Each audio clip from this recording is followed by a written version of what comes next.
नमस्कार। साहित्यिकी कार्यक्रम में आपका स्वागत है। इस कार्यक्रम में आज हमारी चर्चा का विषय है आज़ादी के अमृत महोत्सव में समकालीन साहित्य धारा। और इस चर्चा में भाग लेने के लिए हमारे साथ मौजूद हैं कवि और संपादक अरुण कुमार पाठक जी। पाठक जी, आपका स्वागत है। हमारे दूसरे वार्ताकार हैं डॉक्टर ईशान पुरोहित, जो साहित्यकार हैं। पुरोहित जी, आपका भी स्टूडियो में हार्दिक स्वागत, अभिनंदन। बातचीत की शुरुआत पाठक जी मैं आपसे कर रहा हूं और आपसे ये जानने का मन है कि इन दिनों आपका एक कविता संग्रह आज़ादी के परिवार ने चर्चा में है जी। मैं ये जानना चाहूँगा कि इस कविता संग्रह की रचना प्रक्रिया क्या रही जी। कहाँ से ये कविताएं आपको लिखने के लिए किस चीज़ ने प्रेरित किया, इस पर आपकी टिप्पणी। इस बारे में मैं आपको ये बताना चाहूँगा कि जैसा हम जानते हैं कि आज से लगभग 1.5-2 वर्ष पहले जी, जब हम कोरोना के सेकेंड फेज़ में थे, द्वितीय चरण में थे, जो पूरे विश्व में सबसे ज़्यादा भयावह था जी, उस समय हमारे प्रधानमंत्री जी ने अपने आकाशवाणी और दूरदर्शन के द्वारा प्रसारित मन की बात कार्यक्रम में ही हमारे लोगों से ये अपील की थी कि जैसे उन्होंने ये बोला कि भाई आप लोग इस समय कोरोना काल में हैं, घर में हैं, कुछ नहीं कर पा रहे हैं, कोई एक्टिविटी नहीं हो पा रही है, कोई गतिविधियां नहीं हो रही हैं जी। तो ये आपदा है, ये हमें भी पता है, आपको भी पता है, लेकिन इसमें उनकी ये इच्छा थी कि हम लोग कुछ ऐसा प्रयास करें जिससे कि इस आपदा को एक अवसर मानते हुए हम कमरों में बंद रहते हुए भी अपने लिए मन को लगाए रखने के लिए और समाज को कुछ कंट्रीब्यूट करने के लिए, सहयोग करने के लिए भी कुछ ऐसी चीज़ें, एक्टिविटीज़ कर सकते हैं, कुछ कामों को हम कर सकते हैं जिससे कि हमारे समय का भी इस्तेमाल होगा, हमारी मनोदशा भी बदलेगी और हमारे समाज को और हमारे देश को भी कुछ ना कुछ हासिल होगा। बढ़िया। उसमें उन्होंने अन्यत्र अपने एक और जो उन्होंने संबोधन किया था उसमें उन्होंने स्पष्ट रूप से एक बात ये रखी थी कि एक एग्जाम्पल उन्होंने दिया था कि जैसे हम ये कर सकते हैं कि इस वक्त हमारी स्वतंत्रता की अमृत महोत्सव मनाया जाने वाला है और हम 75 वर्ष पूरे करके 76 वर्ष में प्रवेश करेंगे। स्वतंत्रता का अमृत महोत्सव हम लोग मनाएंगे तो ये 75वीं वर्षगांठ होगी जी। तो उन्होंने फिर ये भी कहा था कि आप ऐसा कर सकते हैं कि हम अपने आर्काइव में जाने के बाद 75 ऐसे स्वतंत्रता सेनानियों को हम तलाश करें, उनकी एक सूची बनाएं जिनमें से कुछ ज्ञात हो, कुछ अज्ञात हो जी। उनके ऊपर छोटी छोटी पंक्तियाँ लिखें कविता के रूप में और उन कविताओं को हम एक पुस्तक का रूप दें। बढ़िया। वहाँ से वो प्रेरणा लेकर के मुझे ऐसा लगा कि ये एक ऐसा काम है जो मैं कर सकता हूँ और करना भी चाहिए जी। तो बस उन्हीं की ये प्रेरणा रही है। मैंने इस कार्य को उनकी इच्छा अनुसार किया है और अब मैं ये भी चाहता हूँ कि ये पुस्तक वहाँ तक भी समर्पित हो, हमारे राष्ट्र को, लोगों को इसकी जानकारी मिले और अच्छा रेस्पॉन्स आ रहा है। लोगों को अभी भी इनके बारे में जानकारियाँ मिल रही हैं, लोग इसको एक्सेप्ट कर रहे हैं। जी। अरुण कुमार पाठक जी, जब एक कवि के स्तर से कविता लॉन्च हो जाती है तो वो फिर सार्वजनिक हो गई और जैसे कि आपने कहा कि 75 स्वतंत्रता सेनानियों को आपने इसमें समेटा है जी जी। तो जाहिर सी बात है जी कि अमृत महोत्सव के इस काल में जी जी तो निश्चित रूप से ये किताब पढ़ी जाएगी और स्वाभाविक रूप से जब ये जनता के बीच होगी जी तो सर्वोच्च स्तर तक भी पहुंच जाएगी, ऐसी हम उम्मीद करते हैं। धन्यवाद। ईशान पुरोहित जी, आप युवा साहित्यकार हैं और एक प्रोफेशनल के रूप में पूरी दुनिया भर में आप घूमते रहे हैं।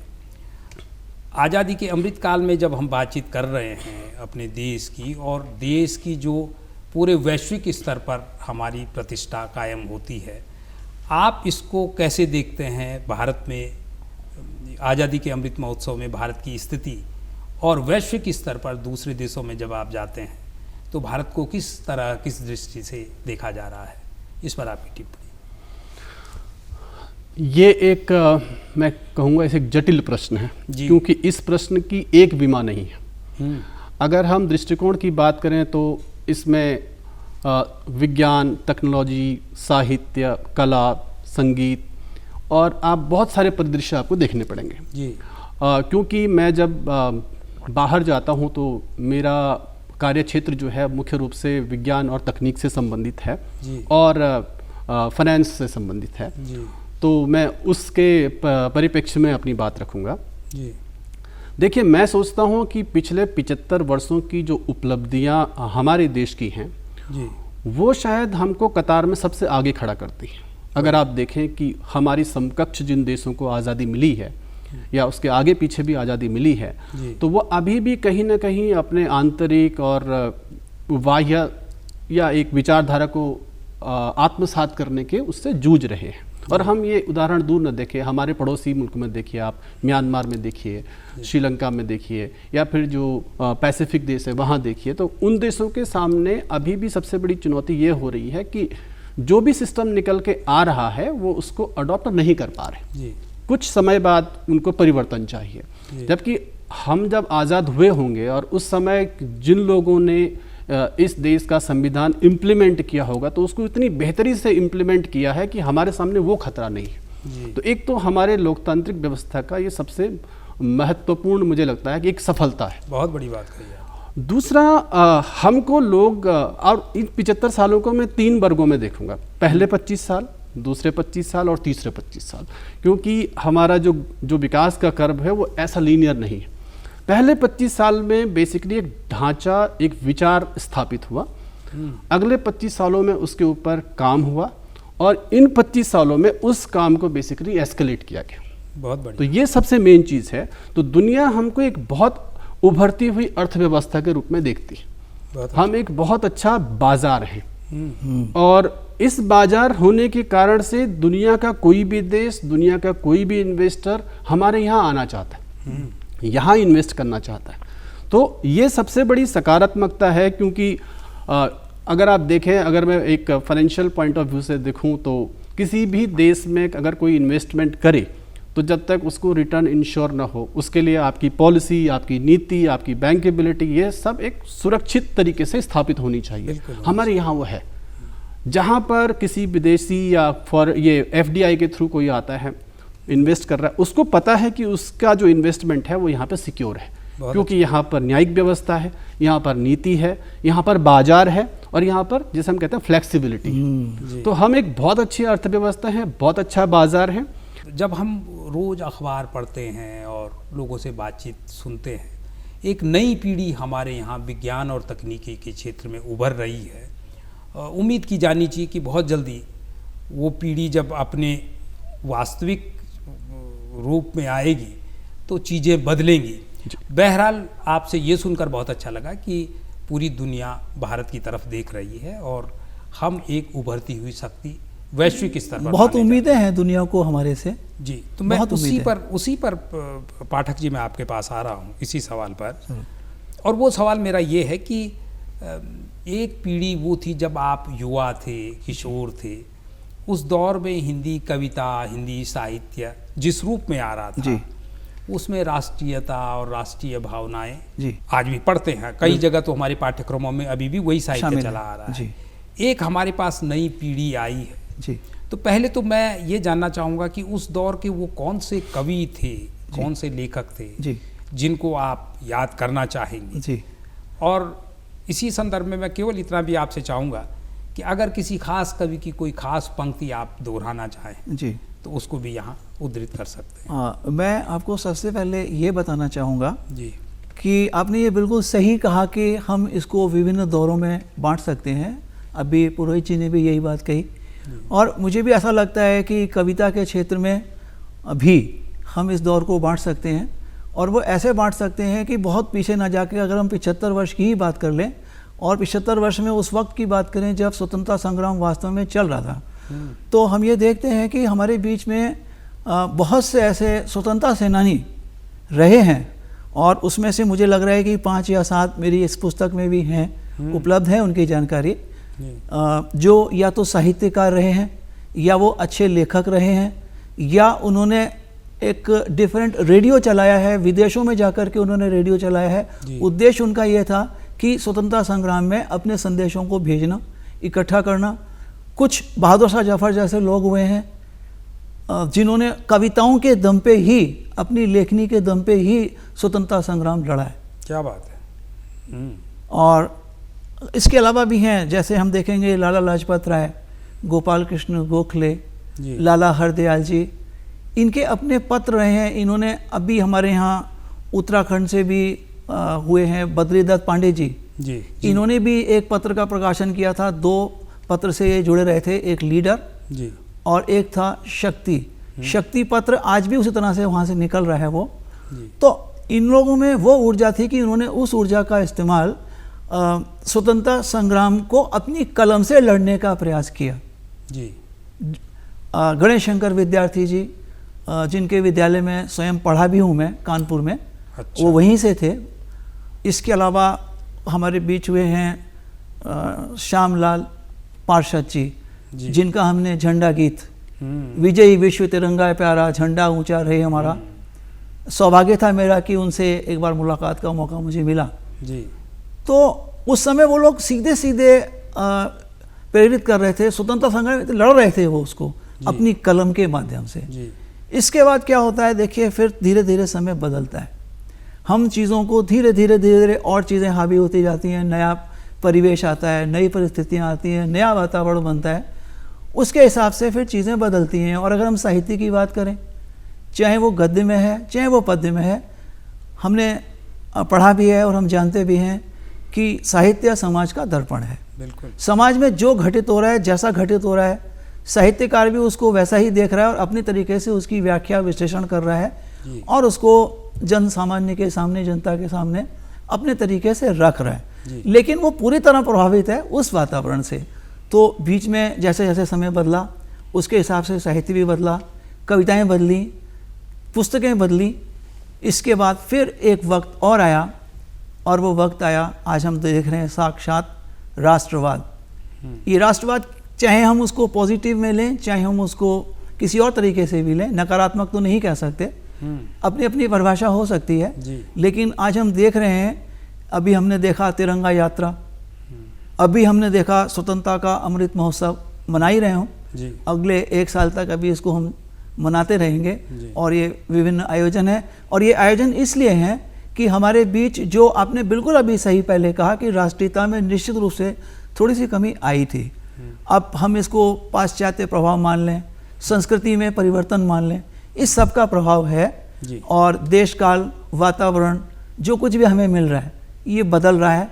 अब ये राष्ट्रवाद की बात हो रही है, हमें दिख रहा है कि अब ये कविताओं में भी परिलक्षित हो रहा है, पुस्तकों में भी आ रहा है। विभिन्न लोगों ने, अभी आपने देखा ये आज़ादी के परवाने जो पुस्तक आपके सामने है, शायद ये उसी का परिणाम है कि राष्ट्रवाद अब पुनः एक बार फिर हमारे तन मन में विराजमान है। अरुण कुमार पाठक जी, आपकी पीढ़ी के अमूमन ये सवाल मैं लेकर इसलिए भी आपके पास आया था जी, कि जो हमारी पुरानी पीढ़ी के साहित्यकार हैं, कवि हैं, लेखक हैं, यहाँ तक कि सामान्य जनमानस में, हमारे घरों में हमारे जो नाना जी, दादाजी लोग हैं, उनका बराबर ये आरोप रहता है कि नई पीढ़ी में राष्ट्रीय सरोकारों को लेकर वो जिज्ञासा नहीं है जो कि हमारे दौर में होती थी। लेकिन डॉक्टर ईशान पुरोहित, मैं यही जानने, क्योंकि आप नई पीढ़ी का भी प्रतिनिधित्व करते हैं, नई पीढ़ी से हमारे पास साहित्य कई चैनल्स के माध्यम से आ रहा है, केवल किताबों के जरिए नहीं आ रहा है। सोशल मीडिया एक बहुत बड़ा प्लेटफॉर्म बना है जी, और बहुत चर्चित कविताएं, कुछ कहानियाँ, छोटी शॉर्ट स्टोरीज खूब वहाँ से आ रही। ईशान पुरोहित जी, आपको क्या लगता है कि जिस तरफ पाठक जी भी संकेत कर रहे हैं, और जैसे कि मैं स्वीकार कर रहा हूँ कि पुरानी पीढ़ी बराबर ये आपत्ति व्यक्त करती रही है कि नई पीढ़ी क्या सचमुच ऐसा है, और अगर ऐसा नहीं है तो जो हमारी नई पीढ़ी है लिखने वाली, उसके राष्ट्रीय सरोकार क्या है? देखिए, इसका आधा जवाब तो पाठक जी ने स्वयं दे दिया कि साहित्य समाज का दर्पण है जी। मैं हालांकि इससे 100% सहमत नहीं होता हूँ, पर कहीं ना कहीं एक पहलू है कि साहित्य समाज का दर्पण है। अब आप उस दौर में देखिए, उस दौर की जो देशकाल परिस्थितियां थी और उस जमाने का जो साहित्य रचा गया, और नई पीढ़ी के साथ जो देशकाल परिस्थितियां हैं, इस जमाने का साहित्य आप देखें तो दोनों में तुलना करना स्वाभाविक नहीं है। क्योंकि अगर हम साहित्य को समाज का दर्पण कहते हैं तो 50 और 75 सालों में सामाजिक परिवर्तन जो हुए हैं, पहले बोलते थे कि पीढ़ी का डिफरेंस 20 साल का होता है, आज की डेट में 5 साल का भी नहीं रह गया, जो जनरेशन गैप है बेसिकली। तो परिस्थितियां अलग हैं। अगर आप इसको देखें कि हमारे पिताजी दादाजी की प्राथमिकता क्या थी, उनकी प्राथमिकता थी इस पहाड़ी जो बेसिकली जटिल इन्वायरमेंट है उसमें सरवाइव करना। तो सर्वाइवल उनकी प्राथमिकता थी। फिर दूसरी पीढ़ी थोड़ा सा आर्थिक रूप से थोड़ा सा स्टेबल हुई, तो तब जाकर के उन्होंने ग्रोथ की बात सोची। अगर मैं अपनी बात करूं या मैं अपने बच्चों की बात करूं तो उसके सामने वो परिस्थितियां नहीं होंगी जो मेरे दादाजी के सामने होंगी। इसलिए दोनों का अगर रुझान साहित्य में है तो दोनों की साहित्य की तुलना नहीं हो सकती। लेकिन कालजयी साहित्य हमेशा उस सीमा से परे होते हैं।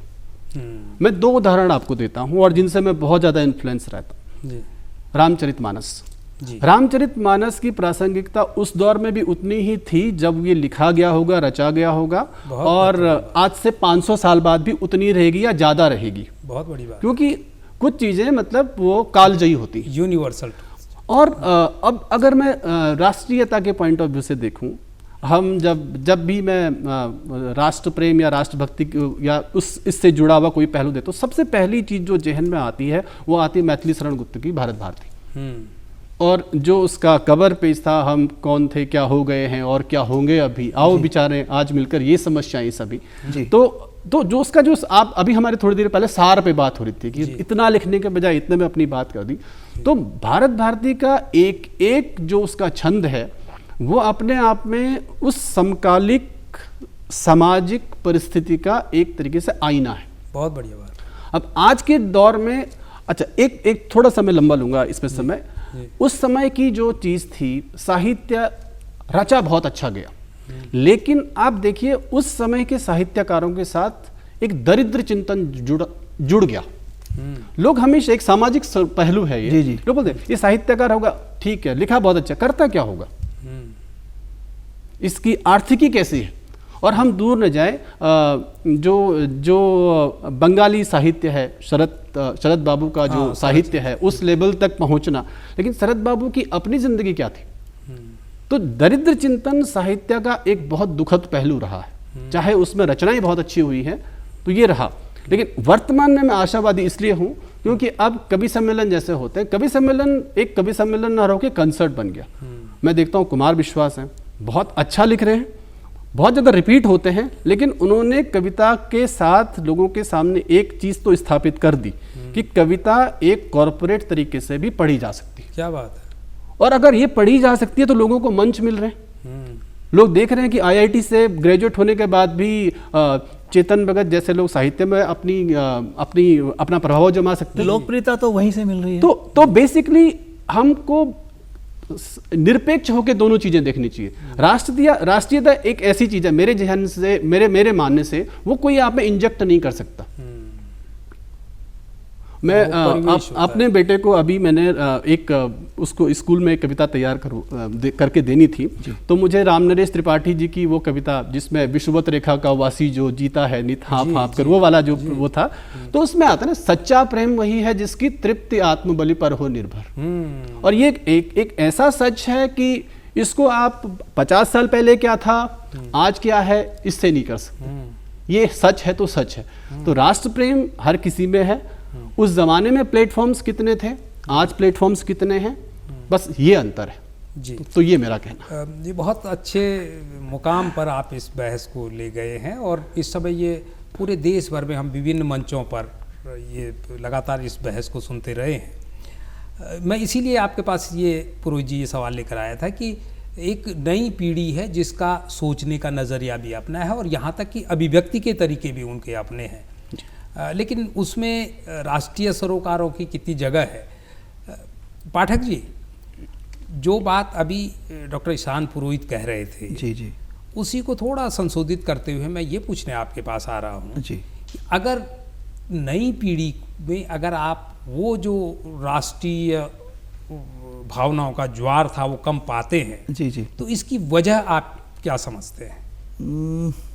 मुझे कुछ ऐसा लगता है कि अगर कुछ कमी हमें दिखाई दे रही है तो शायद हमारी जो दूसरी पीढ़ी है, जो नई पीढ़ी को अभी भी देख रही है, उसके संस्कारों में, जो संस्कारों का जो संप्रेषण है, वहाँ मुझे लग रहा है कि कुछ रुकावट है, या वो उस स्तर से नहीं आ रहे हैं जिस स्तर से हम उन्हें निर्देशित कर सकें। क्योंकि हमारे अपने संस्कारों में थोड़ा सा फर्क आया है, तो हम जो चीज़ें नीचे जानी चाहिए अगली पीढ़ी में वो हम नहीं दे पा रहे हैं। तो कहीं ना कहीं हम लोग स्वयं भी उसके लिए जिम्मेदार हो सकते हैं। मेरा मानना है हम सुधरेंगे, जग सुधरेगा, शायद इसी ओर। बहुत बहुत बड़ी बात आपने कही कि मैं जितना मैं समझ पाया हूँ आपकी बात को, वो ये कि आप जो पहली पीढ़ी है उसने ठीक ठीक ढंग से ट्रांसफ़र करने में कुछ कमियां रह गई। मुझे ऐसा लगता कि नई पीढ़ी उसको उन भावनाओं को उस रूप में, हमने अपनी खुद की लाइफस्टाइल को बदल लिया। अब अगर हम ये चाहें कि वो लाइफस्टाइल के अलावा कोई लाइफस्टाइल नीचे ट्रांसफ़र हो, नीचे संप्रेषित हो, थोड़ा सा मुश्किल है। बहुत बड़ी बात है, थोड़ा सा मुश्किल है। जी जी जी। आपका अपना ही आधार अगर नहीं है संस्कृत उस आधार को।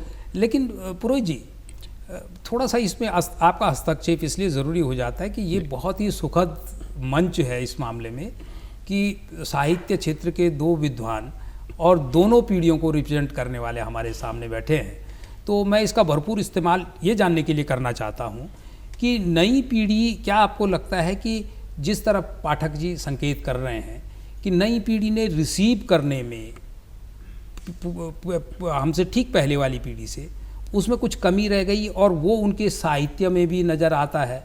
कहीं ऐसा तो नहीं कि नई पीढ़ी का जो साहित्य है उसमें उनकी नौकरियां और महानगरों के संतरास और उनकी जो उड़ान भरती हुई कल्पनाएं हैं वो हावी हो गई हैं और उसमें राष्ट्रीय सरोकार कहीं पीछे छूट गए हैं? क्या ऐसा है? देखिए, राष्ट्रीय सरोकारों को अगर हम एक डोमेन में स्थापित करके एक जगह रखना चाहते हैं कि हैं ये राष्ट्रीय सरोकार हैं और आप यहाँ हैं, ठीक है, और ये है कि एक दूसरा डोमेन है कि आप राष्ट्रीय सरोकारों से घिरे हुए हैं, तो ये मेरे ख्याल से दो नज़रिए हो सकते हैं। राष्ट्रीय सरोकार, मैंने पहले भी कहा, ये हर किसी में इनहेरेंट है। जैसे बच्चा पैदा होते सबसे पहले माँ बोलता है, तो हमारे दादाजी जब पैदा हुएंगे उन्होंने भी वही बोला होगा, आने वाली पीढ़ियां जो भी पैदा होंगी वही बोलेंगी, तो उसी तरह से राष्ट्रीय सरोकार भी। अब हम अगर ये सोचें कि नहीं, फलाने का राष्ट्रीय सरोकार वैसे ही हो जैसे मेरा था या मैं चाहता हूं, तो वो शायद संभव नहीं, क्योंकि प्राथमिकताएं अलग अलग हैं, चैलेंजेस अलग अलग हैं, ग्लोबलाइजेशन हो गया है, दुनिया में तकनीकी इतनी ज़्यादा आ गई है कि एक चिट्ठी जहां महीना भर एक इन्फॉर्मेशन पहुंचाने में लगाती थी वो अब सेकंडों में पहुंच रही है। लोगों के सामने मानक स्थापित हो गए। पहले हमारे पास था क्या, कितने लोग थे जो उदाहरण थे, हम जिनको फॉलो करते थे, गिने चुने लोग थे। आज हर दिन नए नए बिजनेस टाइकून्स निकल के आ रहे हैं, हर दिन नोबेल देख रहे हैं, इन लोगों को नोबेल प्राइज मिल रहा है, लोगों के सामने नए मानक स्थापित हो रहे हैं। तो आप ये भी मानिए, मैं तो बड़ा सिंपल तरीके से कह सकता हूँ कि अगर कोई आदमी भारत में है और अगर वो मतलब कभी क्या जो कभी नहीं भी है, अगर हमको उसकी राष्ट्रीयता परखनी ही है, तो आप इतनी से परख सकते हो कि वो खुशी खुशी भारत में रह रहा है।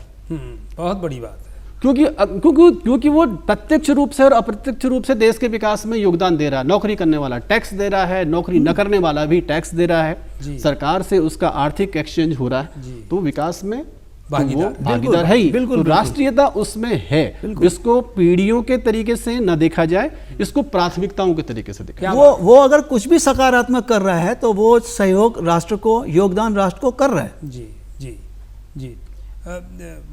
पाठक जी, ये जो किताब आपकी आई है आज़ादी के परवाने जी, इससे या किसी और कवि की कोई कविता की कुछ पंक्तियाँ जो आप इस अवसर पर दोहराना चाहें? एक बार थोड़ा प्रकारांतर से स्वाद भी बदल जाएगा और तब मैं पुरोहित जी के पास आता। मैं आपको इसमें से कुछ पंक्तियाँ पढ़ के सुना देता हूँ। जी जी जरूर, अगर इजाज़त है। जी जरूर। अभी मैंने गणेश शंकर विद्यार्थी की बात की थी जी, तो उनके लिए जो मैं लिख पाया हूँ वो आपके सामने रखने का प्रयास करता हूँ जी। थे प्रताप के संपादक वो पत्रकार निर्भीक, थे प्रताप के संपादक वो पत्रकार निर्भीक, अंग्रेजों की नींद उड़ाई, कलम चला सटीक। हिंदू मुस्लिम मेल जोल में थे शांति के दूत, जय नारायण और गोमती के वे सच्चे पूत। गणेश शंकर कहलाते वो विद्यार्थी उपनाम, कपड़ा मजदूर किसानों की वो करते अगुवाई। हिंदू मुस्लिम दंगों में कितनों की ही जान बचाई, दंगाइयों के बीच में फंसकर अपनी जान गंवाई। बहुत अच्छा, बहुत अच्छा। ये गणेश शंकर विद्यार्थी जी की हमने बात करी जी। एक कोई छोटी सी कविता अगर और हो जी, और वो इस मंच पर आप सुनाना चाहें तो ज़रूर हमारे। जी मैं बात करना चाहूँगा हमारे उत्तराखंड के, जिनको हम सबसे पहला स्वतंत्रता सेनानी मानते हैं, जी, बद्रीदत्त पांडे जी। बद्रीदत्त पांडे जी, जी। इनको हमने इसमें स्थान दिया है। जी, इनकी पंक्तियां मैं आपके सामने रखना चाहूँगा। बहुत अच्छा। बद्रीदत्त जी नाम था उनका, सब जगह उन्हीं के चर्चे थे। बद्रीदत्त जी नाम था उनका, सब जगह उन्हीं के चर्चे थे। कनखल में था जन्म लिया, अल्मोड़ा जा पहुँचे थे। जी, सरकारी सेवा छोड़ छाड़ वो थे अखबार नवीसी करने लगे। देहरादून में आकर बद्री लीडर की प्रेस में सेवा देने लगे। वापस अल्मोड़ा आकर शक्ति का प्रकाशन शुरू किया। कुली बेगार आंदोलन में बद्री ने जमकर भाग लिया। कुमाऊं केसरी 3 बार, कुमाऊं केसरी 3 बार तो जेल को भी थे गमन किए। चीन युद्ध के समय उन्होंने सब मेडल ही त्याग दिए। जी, बहुत अच्छा। बहुत अच्छा। बद्रीदत्त पांडे जी जी, जी के शान में था ये। जी, इस तरह की 75 कविताएं, इस तरह की 75 कविताएं उनके चित्रों के साथ, जैसा कि आप इसमें देख पा रहे हैं। जी, जी, ये हमने संयोजन किया है। बहुत अच्छा, और बहुत अच्छा। ये इसका कवर पृष्ठ, और ये हमारे प्रेरणा स्रोत हैं जी, जिनको ये पुस्तक समर्पित है। बहुत अच्छा, बहुत अच्छा।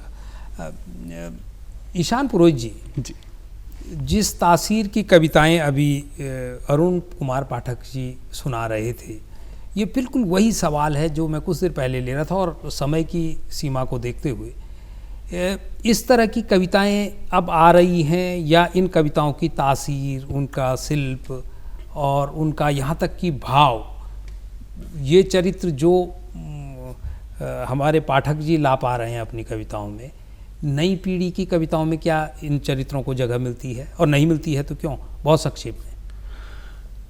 मिलती भी है और नहीं भी मिलती है, मैं दोनों तरीके से कहूँगा। क्योंकि हिंदी साहित्य और स्पेशली अगर मैं कहूँ कि गद्य में जब से पद्य में जब से कविता का चलन हुआ, जब से मैं कहूँगा फ्री वर्स निराला जी से जहाँ पॉपुलरिटी मिली कविता को, तो मुझे नहीं पता कविता और अकविता का अंतर कितने लोगों को पता है, लेकिन उसके बाद हुआ ये कि हर कोई लिखने लग गया। चाहे वो गद्य लिख रहा है, उसने पद्य के रूप में लिखना शुरू किया। लेकिन ये अच्छी बात हुई कि लोगों ने उसको रचनात्मक रूप से स्वीकार किया। नई पीढ़ी किरदारों के ऊपर नहीं लिख रही है, या लिख रही है तो बहुत कम लिख रही है। और वो आप राष्ट्र के पॉइंट ऑफ व्यू से देखें या वो चाहे अलग पॉइंट ऑफ व्यू से देखें, आप ये कह सकते हैं कि कोई MBA किया हुआ स्टूडेंट हो सकता है किसी फाइनेंशियल टाइकून के ऊपर कविता लिखे, ये भी नहीं हो रहा है। या फिर कोई आर्मी को टारगेट करने वाला मानेक शॉ के ऊपर कविता लिख रहा है, ये भी नहीं हो रहा है जी। तो हम अगर खाली उसमें राष्ट्रवाद खोज रहे हैं तो ये कम है। लेकिन ये सबसे बड़ी बात है कि नई पीढ़ी वो जो गैप बीच में आया था, पाठक जी भी जिसकी ओर इंगित कर रहे थे, उस गैप को बहुत सरलता और सफलता से भर रही है। और आप इसका वो देखेंगे, कभी आपको ये देखना हो कि कविता को लेकर के उसकी एक्सेप्टेंस कैसी है, तो आप देश के किसी भी बड़े संस्थान IIT IIM में जाइए, वहाँ स्पीक मैके के जो कवि सम्मेलन होते हैं, उसमें जो छात्रों की भागीदारी रहती है, जो उनका इंटरेस्ट रहता है, आपको समझ में आ जाएगा कि गैप तो बिल्कुल नहीं है। बिल्कुल नहीं है। चलिए, ये मैंने वही कहा कि जब खासकर आज़ादी के इस अमृत महोत्सव में जब हम 75 साल की आज़ादी का जश्न मना रहे हैं, और 2 पीढ़ियाँ बल्कि 3 पीढ़ियाँ अब हमारे पास हैं, एक जिसमें पाठक जी हैं, एक पाठक जी से पहले वाली पीढ़ी भी मौजूद है, और एक हमारी जो नई पीढ़ी है, तो वो उनका जो वैचारिक द्वंद्व है वो भी कई बार एक नए रास्ते का निर्माण करता है, और वो बहुत ही प्रगतिशील रास्ता है जिसके ज़रिए हम लगातार नई नई चीज़ों को ईजाद कर रहे हैं। अरुण कुमार पाठक जी, इस तरह की ये आज़ादी के परवाने जो संग्रह आपने छापा जी, इसके बाद कुछ इस तरह की कविताएं लिखने का आपका मन है, या स्वाद बदलने के लिए कुछ नए विषय की तरफ आप जाने वाले हैं? नहीं, मैं विभिन्न विषयों पे रचनाएं करता हूँ। जी। और राष्ट्रवाद कहें या देश प्रेम कहें, इस विषय में मेरा शुरू से, बचपन से मेरा प्रभाव रहा है। जी, जी। तो देश के लिए कुछ कंट्रीब्यूट हो, कुछ सहयोग हो, ये भी मन में रहता है।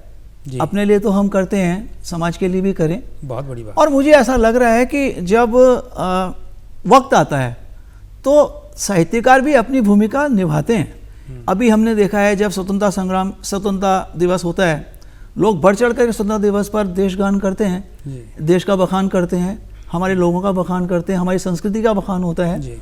तो लोग कर रहे हैं, ऐसा भी नहीं है कि वो पूरी तरह से उससे अब उपराम हो गए हैं, उपराम भी नहीं हुए हैं।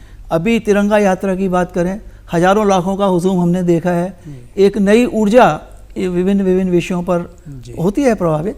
तो निश्चित रूप से ये और विषय भी रहेंगे, देश प्रेम भी रहेगा। अरुण कुमार पाठक जी, ये कहीं से भी ये आरोप नहीं आया है कि नई पीढ़ी में राष्ट्रभक्ति या राष्ट्र को लेकर उनके सरोकारों में कोई कमी आई है। केवल वो जो विषयांतर हुआ है कि एक वो दौर की कविताएं हैं, एक इस दौर की कविताएं हैं, एक वो साहित्य है, एक ये साहित्य है, इसमें जो बीच का गैप बना है उसको भरने के लिए क्या चेष्टा की जा रही है। बहरहाल ये इतना महत्वपूर्ण विषय है कि इस पर हम एक बहुत बृहद वार्ता कर सकते हैं, और हम अब बातचीत के जिस चरण में पहुंच गए थे वहाँ पर तो इस बात को समेटने का बिल्कुल भी मन नहीं है, लेकिन समय की अपनी एक सीमा है। बहरहाल अरुण कुमार पाठक जी और डॉक्टर ईशान पुरोहित, आप दोनों ने समय निकाला, आप स्टूडियो में आए, आप दोनों का बहुत बहुत आभार, धन्यवाद। ये थी हमारी आज की साहित्य की।